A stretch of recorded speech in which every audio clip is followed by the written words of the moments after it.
this is my 2010 Subaru Impreza WRX, and well, as you can see, it's rather bland. Yeah, it's doesn't look like a WRX. It kind of resembles like a Corolla with a bonnet scoop on it. Not exactly the most passionately designed hardcore rally car like we've seen from Subaru in the past. I mean, this is well, it is rather bland and boring. Not much of a looker, I will say so myself. It's yeah, it is kind of bland, but it is, well, it is a WRX. It fits all the right spots. But there's a lot of problems with this. It's not as hardcore as the old WRX. Now you see, that envelops a very big problem. You see, the old WRX, the GD body style, was so iconic and so well loved. I mean, with its bulging fender flares and ridiculous lines, and it had a sort of quirkiness to it.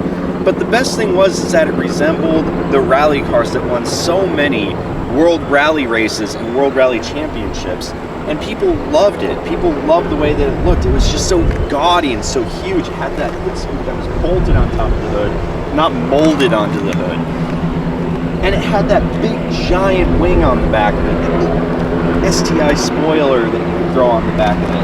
And yet this, even though this is the WRX, this is, well, it doesn't have any of it. Subaru tried to make this better, because in 08 when they redesigned this, it was very, very boring. In fact, it was probably the worst WRX that they had ever created. But Subaru did make this a little bit better. They added the lower rear body kit and front as standard. They got this little diffuser on the back of it as standard, and they also added this rear spoiler that's shared with the STI on top of the hatchback. That's standard. And the best part about this, even though this is a boring car,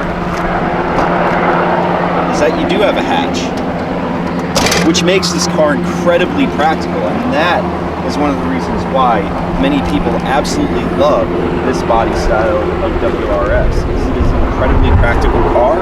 It is fun to drive. It's not much of a looker, but hey, neither am I. But Subaru does cheap out on a lot of things. And I guess it is in order to keep a standard all-wheel drive system such as this at a very cost-effective price for the consumer. They do have to cheap out on a few things. And they all start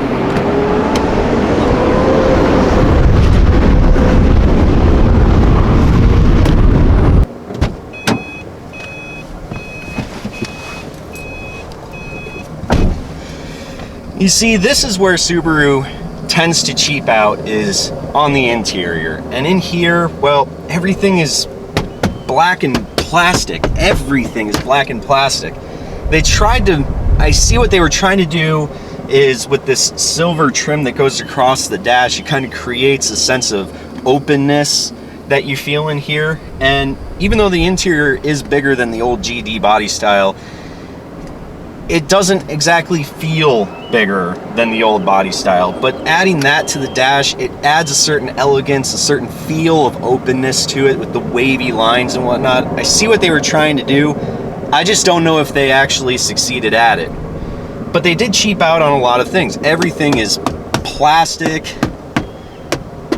There's really no quality, like soft touch tops to the dash or to the door panels. I mean, look, they don't even have the fabric in the door panels like what they used to. They just got this small little leather piece. It's probably only maybe about 6 inches long, right here where your elbow goes. That's really it. This, very cheap, and it kind of rattles around a little bit sometimes, but everything is just so cheap. in here. There's really no sense of like quality in here. The radio that came factory is, well, it's not the best of quality. It doesn't sound very good, nor does it look very good.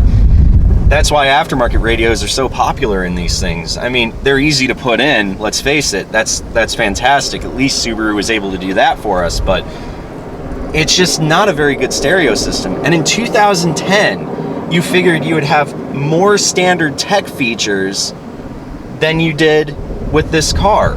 I mean, the iPhone's been out since 2007. There's Android phones, there's all sorts of digital media players that are out there on the market, and yet this car did not come with built-in Bluetooth until later, after 2011, when that wide body came out.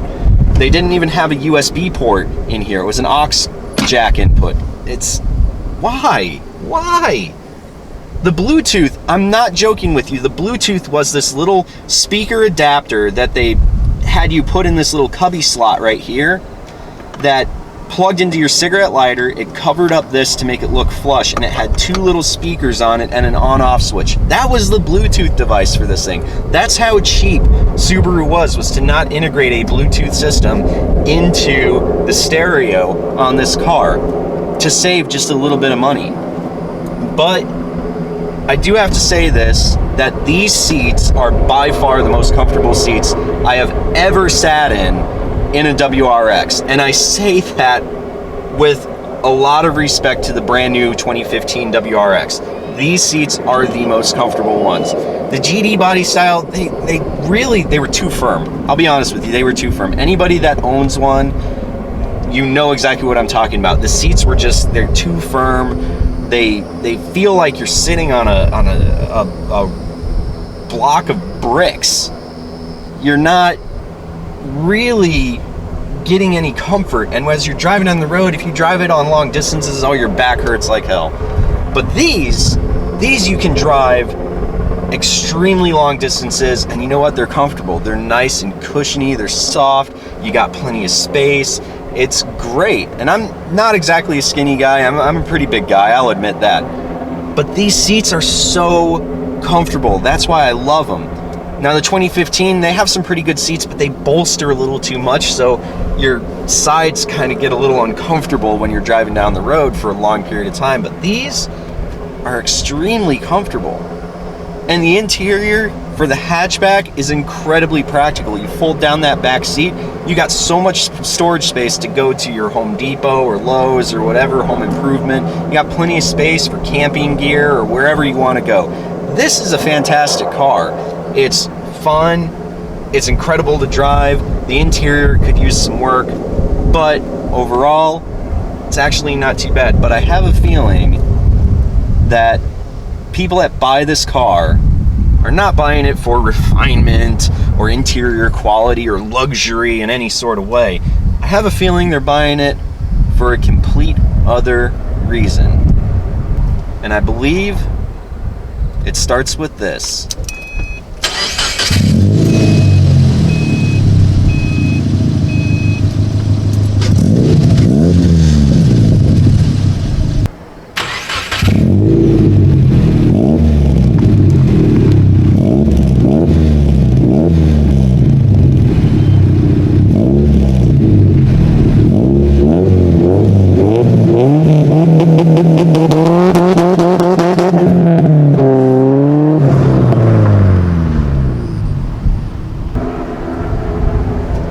Now you see, underneath here is a Subaru turbocharged flat 4. It's a 2.5 liter 4-cylinder with a turbocharger mounted to it that in stock form made 265 brake horsepower and 244 pound-feet of torque. Now what we have here is a few upgrades. We have a Cobb intake system, short ram air intake system with the air box on it to kind of keep some heat out. We also have the after mass airflow hose here. We have a upgraded top mount intercooler here, which has probably got like a 4.5-inch core. The thing is huge. Go fast spits blow off valve right here. And we have a Mishimoto upgraded radiator right up front. All of this is tuned by Torque Performance, and it makes an incredibly good amount of power to it. Now on the exhaust side of it, we have not only a 3-inch catless downpipe with a SRS N1 type exhaust system on the back of it, which is a street version, so it's got a resonator on it, very refined, sounds very good. But what we have sitting down here is an HKS equal length manifold, and I think that is probably one of the most important pieces that I have ever added to this car.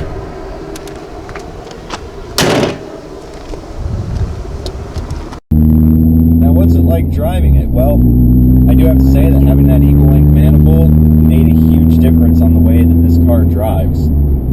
The engine is smoother, the power band is extremely smooth, it feels healthier, it feels efficient. It honestly made a world of difference, but you do lose that boxer sound, that iconic boxer sound, which I don't understand why it's so iconic. I guess because Subaru is the only one that has that sound. But overall, it sounds very good in my opinion. It sounds like a very healthy 4-cylinder type of car, and it makes really good power. That's why I don't see any issues using this particular type of header. But I understand where people come from and people have their dislike towards it.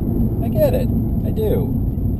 But overall, I think that this is something that should be looked at for anyone. Engine feels smooth, power comes on really good, but it does have the archaic 5-speed transmission in it, which is not a very reliable transmission. I mean, you see it all over the internet, people blowing up these transmissions because they just can't handle the power or the torque. Some of it is driver related, and some of it is the amount of power and torque that this motor can put out.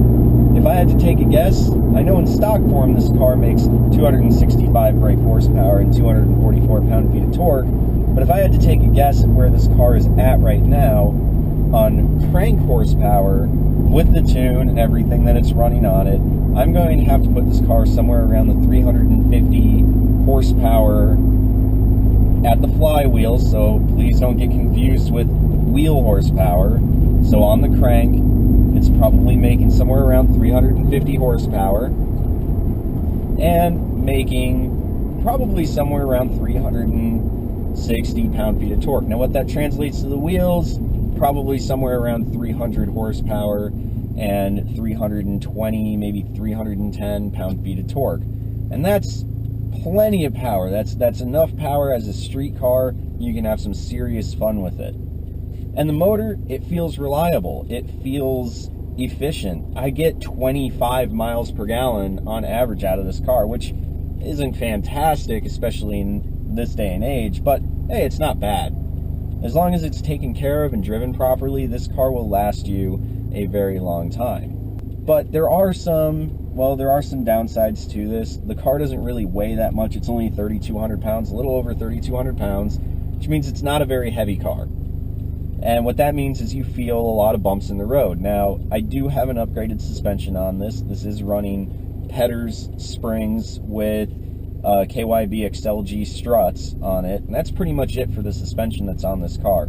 And it absorbs the road pretty well. It lowered the car about 1.5 inches all the way around. It looks pretty good in my opinion, as far as the ride height is concerned. But overall, it feels good. The shifting is, well, it's kind of clunky. It's not smooth traveling into gear. You almost feel that mechanical clicking into gear. And I actually like that feel, but I know as far as a driving point of view, it's not exactly the best feeling in the world. You'd rather have, as far as a luxury is concerned, you'd rather have something that's smooth transition from one gear to the next. This, it almost clicks into gear. You can feel it kind of clicking into gear. So the transmission just doesn't have that smoothness to it that you would want, maybe. But to me, I like that mechanical feeling. I like that feeling that you can feel it going in between gears. And that drone from the exhaust, well, it's really not that bad on the highway. And that's partially because I actually have a resonator on it. It's made for the street, not for like track use. But here we are. I'm cruising at 50 miles an hour now. Barely any drone. Handling is spot on. It's very good. I won't say it's the best handling car, but it does do its job very well. It's got plenty of grip. It's got plenty of turn in to it. The steering wheel feels nice, although it's not a Momo steering wheel. It still feels very good. And again, the seats are just very comfortable that you can drive this thing every single day. So I like this. I like this for what it is. It's exactly what I would want. Nice, sensible hatchback, plenty of space, manual transmission. I do have automatic climate control, so I can drive this thing. I have a decent stereo in here. The car runs and drives very smooth. It's efficient. It does everything that I want it to. I have zero complaints about how this car is. And if you haven't gotten a chance to drive one, I really think you should. There's a certain quirkiness about Subarus that people just love them, and as much as they may seem unreliable to a lot of people, there is a certain quirkiness that makes you fall in love with these things, and you have no idea why. You question why. Why do I fall in love with this thing? But you do.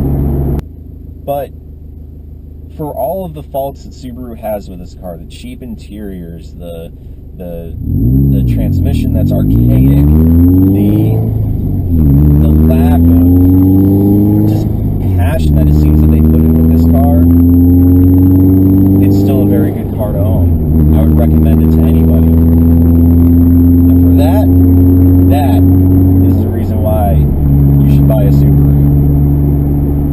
Particularly one of these. If you can find a hatchback, get one. It's worth it. Every penny. It's worth it. So, if you liked the video, I'm going to try to do some more videos. If you liked the video, click that like button, hit subscribe, share it, do whatever. I'm really excited to be back and doing these things now that I have a little bit of time to do it. So I hope you guys enjoyed the video just as much as I enjoyed making it, and hopefully I'll see you guys soon. As always, enjoy the drive.